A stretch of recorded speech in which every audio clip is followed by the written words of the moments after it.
अस्सलामुअलैकुम वरहमतुल्लाहि वबरकातुहू।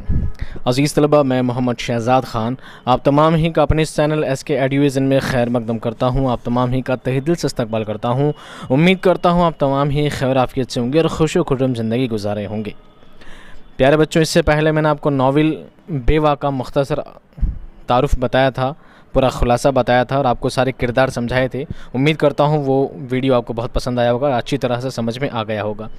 चूँकि अब एग्ज़ाम का टाइम बहुत करीब आ चुका है, बहुत ही नज़दीक आपके इम्तहान आ चुके हैं, तो ये एक नया चैप्टर आपका यहूदी की लड़की बहुत लंबा ड्रामा है। अगर डिटेल में पढ़ेंगे तो बहुत सा टाइम लग जाएगा।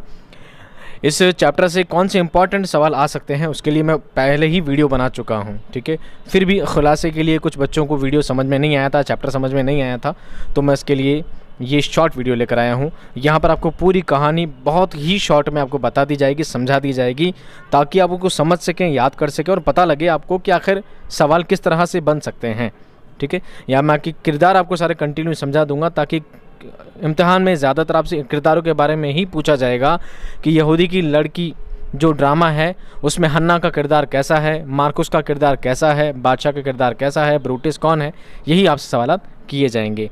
तो बिल्कुल बिना देरी किए फटाफट हम स्टार्ट करते हैं आज का वीडियो। पहले मैं पढ़ देता हूँ और कहानी के लास्ट में हर बार की तरह मैं आपको 1 मिनट में सारा शॉर्ट एंड सारा 1 मिनट में वापस समझा दूंगा और कुछ बातें होंगी जो मैं बीच बीच में आपको बताता रहूँगा। यहूदी की लड़की। यहूदी की लड़की 3 एक्ट पर मुश्तमिल एक ड्रामा है। पहले एक्ट में 8 सीन, दूसरे में 7 और तीसरे में 3 हैं। कुल 18 सीन हैं। 18 सीन पर यह ड्रामा मुश्तमिल है। ये ड्रामा आगा हशर काश्मीरी की तहरीर है, जिसमें एक यहूदी लड़की और उसके बाप के ज़रिए यहूदी कौम पर रोमी हुक्मरानों का जुल्म इस्तबाद, उसके मजहबी तशख़्ख़ुस और को ख़त्म करने, नीज़ उससे नफ़रत और हक़ारत और कदम कदम पर उसकी आजमाइश के अलावा बासमत व बावफ़ा हन्ना यहूदी की लड़की की दास्तान, मोहब्बत और उसके ईसार व कुर्बानी को पेश करता है। हन्ना एक यहूदी की लड़की है। हन्ना एक यहूदी कौम है, यहूदी उस यहूदी एक इंसान है, एक डोकरा है, उसकी लड़की है हन्ना, ठीक है। अब ये हन्ना जो है, इसका किरदार जो है यही कहानी का मेन किरदार है, मरकज़ी किरदार है। आपसे ये भी पूछा जा सकता है इस ड्रामे का मरकज़ी किरदार कौन है, तो कौन है? हन्ना है, ठीक है। मरकज़ी किरदार हन्ना है और हन्ना के नाम पर ही यहूदी की लड़की इसको टाइटल दिया गया है, नाम दिया गया है। उसकी कुर्बानी ही इस नावल का इस ड्रामे का पूरा क्या है, मेन जुज़ है। अब क्या है हम आपको बताते हैं। सल्तनत रोम में यहूदी कौम के अलावा ईसाई और पारसी भी आबाद थे। ईसाई पारसी कौम है, अलग अलग मज़हब धर्म है। मजहबी रहनुमा ब्रूटिस यहूदियों से सख्त नफ़रत ही नहीं करता, बल्कि उन्हें हक़ीर और जलील भी समझता है। तो यहाँ पर पहला नाम है ब्रूटिस। ब्रूटिस कौन है? ब्रूटिस कौन है? रोम का एक शख्स है जो क्या करता है, यहूदियों से नफ़रत करता है, ठीक है। तो रोमी अलग हो गए, यहूदी अलग हो गए, 2 अलग अलग धर्म हो गए, अलग अलग मज़हब हो गए। जैसे हिंदू अलग, मुसलमान अलग, 2 मज़हब हैं, लेकिन फिर भी साथ में मोहब्बत से रहते हैं। उसी तरह एक रोमी एक मज़हब, एक धर्म है और यहूदी एक अलग धर्म है, ठीक है। तो ब्रूटिस जो है वो यहूदी धर्म से क्या करता है, नफ़रत करता है। इज़रा उस यहूदी कौम का सरदार है और यहूदी कौम का एक सरदार है, उसका नाम क्या, इज़रा है। उसकी एक लड़की है, उसका नाम हन्ना है। इज़रा एक यहूदी सरदार है, उसकी बेटी का नाम हन्ना है। 2 नाम याद कर रहे हैं, इज़रा सरदार है, उसकी बेटी का नाम हन्ना है। आप हन्ना से अंदाज़ा लगा सकते हैं कि हन्ना को आप हिना भी पढ़ सकते हैं अपनी भाषा में, इससे याद रह जाएगा हिना यानी लड़की है, ठीक है। यहाँ पर इसका असल नाम हन्ना है। शहज़ादा मार्कुस शहज़ादी ऑक्टेविया का मंगेतर हन्ना से मोहब्बत करता है। अब एक शहज़ादा है, शहज़ादे का नाम है मार्कुस। अब शहज़ादा कौन है, यानी एक तरफ तो है यहूदी। यहूदी कौन है? यहूदी है हन्ना। यहूदी कौन है?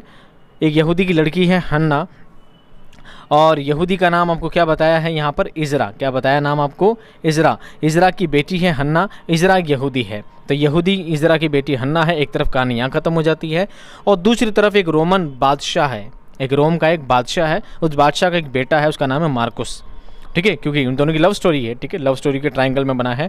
और उस लड़के का, उस शहज़ादे का उसके एक मंगेतर है, एक से सगाई हो रखी है। उस लड़की का नाम है, क्या नाम है, ऑक्टेविया। क्या नाम है? ऑक्टेविया उस लड़की का नाम है, ठीक है, जिससे उसकी सगाई हो रखी है लेकिन शादी नहीं हुई है, मंगेतर है उसकी।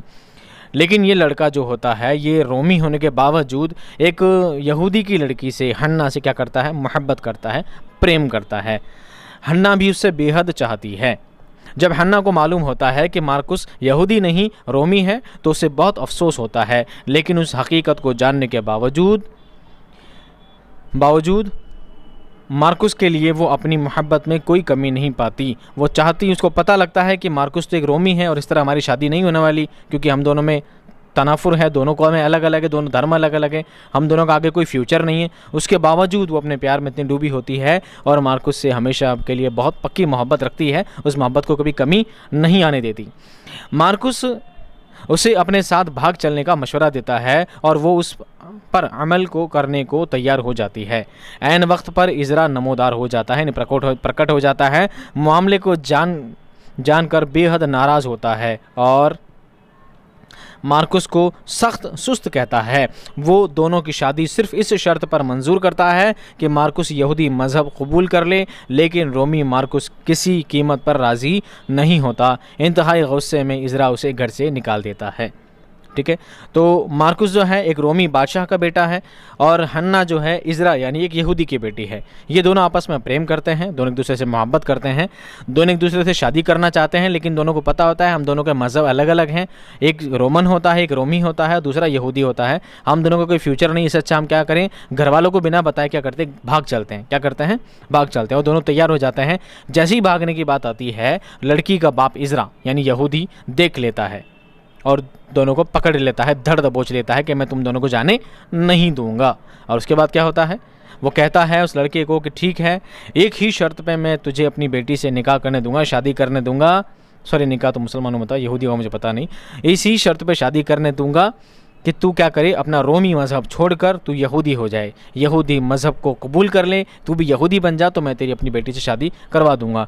लेकिन वो रोमी बादशाह का बेटा होता है, शहज़ादा होता है, वो मना कर देता है कि मैं धर्म कबूल नहीं करूँगा, मैं अपना धर्म चेंज नहीं करूँगा, मैं रोमी से यहूदी नहीं बनूँगा। इस बात पर इजरा गुस्सा होता है और उसे धक्के मार कर घर से बाहर भगा देता है, जैसा कि आपने फिल्मों वगैरह में देखा होगा। आगे देखिए, हन्ना मार्कुस पर दगाबाजी का इल्ज़ाम आयद करके अपना मुकदमा बादशाह मार्कुस के बाप के दरबार में पेश करती है।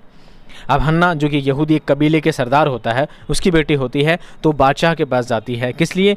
क्योंकि अगर चाहता, मार्कुस चाहता तो धर्म बदल सकता था, मज़हब बदल सकता था। अगर उससे सच्ची मोहब्बत करता था तो हर परेशानी को ओढ़ सकता था और उसे अपने साथ रख सकता था, उससे शादी कर सकता था। लेकिन उसने अपना मज़हब नहीं बदला, इसलिए हन्ना इस बात को दगाबाजी का इल्ज़ाम लगाती है कि तुमने मुझे धोखा दिया है, तुमने मुझे मोहब्बत में धोखा दिया है। वो बादशाह के पास मार्कुस का केस लेकर चली जाती है कि मार्कुस नाम का एक शख्स है जिसने मुझसे मोहब्बत की और अब शादी की बात आई है तो मुझे उसने धोखा दे दिया। अब बादशाह कौन होता है? बादशाह कौन होता है? वो मार्कुस का बाप होता है, मार्कुस का ही पिता होता है। तो जाहिर सी बात है वो अपने बेटे का ही पक्ष लेगा, अपने बेटे को बचाएगा, लड़की का फैसला क्यों करेगा, है? लेकिन आगे देखिए, ब्रूटस यहूदियों के खिलाफ जहर उगलता और दिली नफरत का इजहार करता है। बादशाह चूँकि इंसाफ पसंद और कानून का मुहाफिज है, इसलिए हन्ना की शिकायत गौर से सुनता है और मार्कुस को उसकी नाजेबा हरकत और धोखेबाजी के जुर्म में सख्त सज़ा का मुस्तहक करार देता है। ब्रूटस इजरा और हन्ना की मुखालफत और मार्कुस के हक़ में बादशाह को मुतमईन करने की हर मुमकिन कोशिश करता है। ब्रूटस जो था वो क्या करता है, यहूदियों से नफ़रत करता है। वो बार बार बादशाह को कहता है, बादशाह सलामत, ये तो आपका बेटा है, ये लड़की तो झूठी है, ये लड़की दगाबाज है, यहूदी अच्छे लोग नहीं हैं, यहूदी बुरे हैं, आप अपने बेटे को सज़ा मत दीजिए, इस लड़की को यहाँ से भगा दीजिए। बहुत बहकाता है।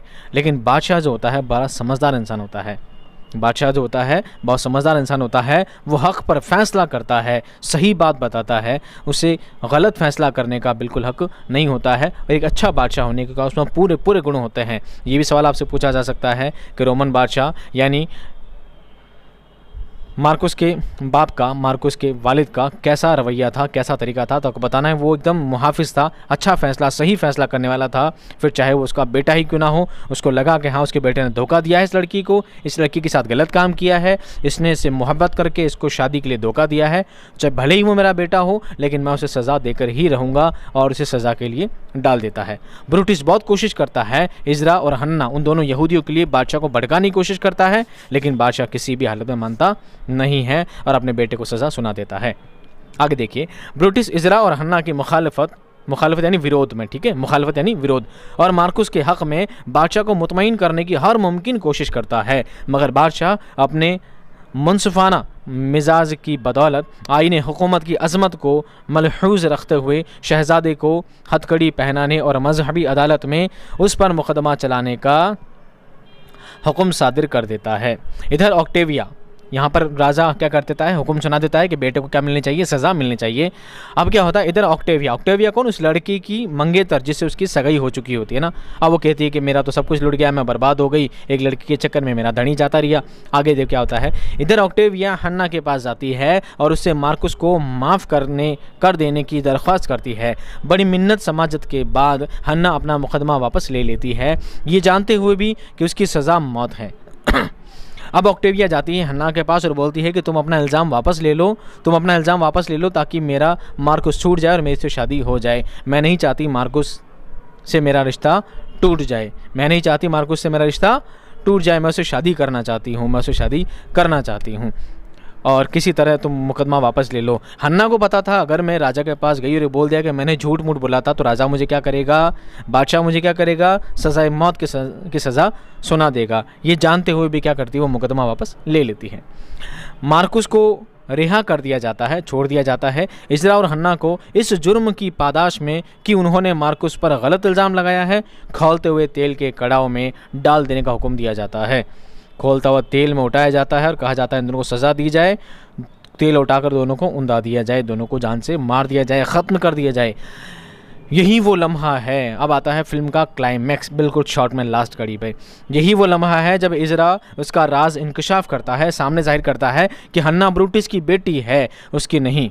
हन्ना किसकी बेटी है, ब्रूटस की बेटी है, उसकी नहीं। जिस वक्त शहर में आग लगी हुई थी वो हन्ना को बचा कर ले आया था और उसकी अपनी बच्ची की तरह परवरिश की। ब्रूटस इज़रा की फ़िराख दिली, आला ज़र्फ़ी और इंसान दोस्ती का कायल हो जाता है और हन्ना को अपने सीने से लगा लेता है। हन्ना ये पसंद करती है कि वो इज़रा ही के साथ रहे और ब्रूटस भी बखूबी उसे इसकी इजाज़त देता है कि वो जिस मज़हब में परवान चढ़ी है और जिसकी गोद में उसकी परवरिश हुई है, ज़िंदगी भर उसी के साथ रहे। ठीक है। आखिर में मार्कुस हन्ना से अपनी बेवफाई की माफ़ी मांगता है। हन्ना कह देती है कि झूठी दुनिया की अब कोई खुशी दरकार नहीं है। यूँ मार्कुस और ऑक्टेविया की शादी हो जाती है और इस तरह कहानी अख्ताम पजीर होती है। ठीक है। अब मैं बिल्कुल पूरे 1 मिनट नहीं लूँगा, 30 सेकंड में सारी बात आपको बता दूँगा। हन्ना जो है एक यहूदी इज़रा की बेटी है, मार्कुस जो है एक रोमन शहज़ादा है। इन दोनों प्रेम करते हैं, दोनों एक दूसरे से मोहब्बत करते हैं, लेकिन जब दोनों भागते होते हैं तो हन्ना का पिता यानी इज़रा एक यहूदी होता है, वो देख लेता है कि दोनों भाग रहे हैं, वो दोनों को पकड़ लेता है। वो उस रोमन शहज़ादे को यानी कि मार्कुस को बोलता है कि अगर तू यहूदी बन जाए तो मैं तेरी अपनी बेटी की शादी तुझसे करवा दूँगा। लेकिन वो इस बात पर कामिल नहीं होता है, इस बात को मानता नहीं है। इस तरह हन्ना को जानती है कि उसने उससे बेवफाई की है तो अपना मसला लेकर बादशाह के दरबार में चली जाती है और बोलती है कि उसने मेरे साथ बेवफाई की है और मैं चाहती हूँ कि उसको सज़ा दी जाए। बादशाह जानता है कि हाँ ये जो कुछ हुआ है गलत हुआ है, भले ही उसका बेटा है, लेकिन बादशाह अपने बेटे को सज़ा सुना देता है कि इसे जान से मार दिया जाए, इसे बंद कर दिया जाए, कोठरी में डाल दिया जाए, हालात में डाल दिया जाए। लेकिन इधर ऑक्टेविया जो होती है, ऑक्टेविया कौन होती है, उस मार्कुस की मंगेतर होती है जिससे उसकी शादी होने वाली होती है। ऑक्टेविया हन्ना के पास जाती है और बोलती है कि तू किसी तरह ये मामले को, इस मुकदमे को वापस ले ले ताकि मेरा मंगेतर रिहा हो जाए और मेरी उससे शादी हो जाए। हन्ना वापस जाती है, बादशाह को बोलती है कि आप मुकदमा वापस ले लीजिए, मैंने झूठा इल्ज़ाम लगाया था। और आप बादशाह कहता है तूने मेरे बेटे पर झूठा इल्ज़ाम लगाया था। तो दोनों बाप बेटी को यानी इज़रा को और हन्ना को क्या किया जाए, खौलते हुए तेल में डाल दिया जाए। ब्रूटस जो होता है वो भी रोमन होता है, वो बादशाह को बहुत भड़काता है कि आप इन दोनों बाप बेटी को सज़ा सुनाओ, अपने बेटे को नहीं, क्योंकि वो यहूदियों से नफ़रत करता है। इसी टाइम में क्या होता है, इज़रा यानी जो हन्ना का बाप होता है वो कहता है कि एक बार शहर में आग लग गई थी तो उस वक्त ब्रूटस की जो बच्ची थी छोटी, उसको मैं उठा कर लेकर आ गया था और बचपन से पाल पोस कर मैंने इसको बड़ा किया है। तब जाकर ब्रूटस की आंखें खुलती है कि यहूदी कौम जिसको इतना बुरा समझता था वो लोग इतने बुरे भी नहीं हैं, बल्कि उन्होंने पाल पोस कर मेरी बच्ची की जान बचाई है और पाल पोस कर इतना बड़ा किया है। इस तरह उसकी आँखें खुल जाती है। अब इस बच्ची चाहती है, हन्ना चाहती है कि अब मुझे क्या किया जाए, मैं वापस इज़रा के साथ जहाँ जिस यहूदी की बेटी मैं पलकर बड़ी हुई हूँ, मैं उसी के साथ रहना चाहती हूँ। और ब्रूटिस भी इसकी इजाज़त दे देता है, ठीक है भले ही तू मेरी बेटी है, पर तू जा, अगर तुझे उसने पाल पोस कर बड़ा किया है, अगर तू खुश है तो तू उसके पास जा सकती है। इस तरह हन्ना अपने वालिद के साथ चली जाती है, इज़रा के साथ चली जाती है। बादशाह बेटे की यानी रोमन शहज़ादा मार्कुस की शादी ऑक्टेविया से करवा देता है और ब्रूटिस भी खुश हो जाता है, उसकी आंखें भी खुल जाती है। उम्मीद करता हूँ वीडियो आपको एकदम समझ में आ गया होगा। कहीं से भी कोई सवाल आए आप फटाफट लिख लीजिएगा, कहानी आपको समझ में आ गई होगी। उम्मीद करता हूँ वीडियो पसंद आने पर आप लाइक ज़रूर करेंगे, शेयर ज़रूर करेंगे। मिलता हूँ नेक्स्ट वीडियो में, तब तक खुश रहिए, आबाद रहिए, खुदा हाफिज़।